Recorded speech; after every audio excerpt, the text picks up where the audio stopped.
because I can come out here and smoke a bowl every now and then and not struggle trying to find some medicine. It's my medicine. Go out the cliffs.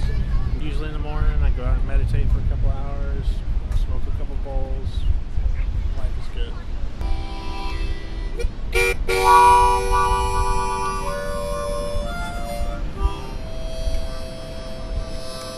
Come here during the winter. I missed last winter, but I had 5 years in a row.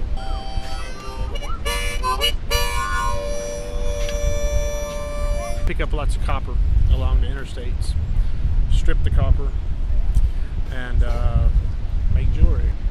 This kind of keeps me sane in my stressful times. I like to surf a little bit too. I don't get to surf as much as I used to. It's a good surf culture, and it's not so. It's more hippie than it is yuppie kind of stuff.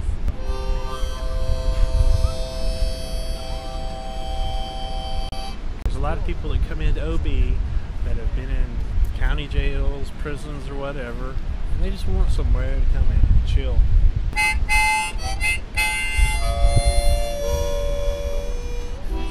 OB's nice compared to East Coast. The West Coast is a lot nicer. Period. Better people, more relaxed people.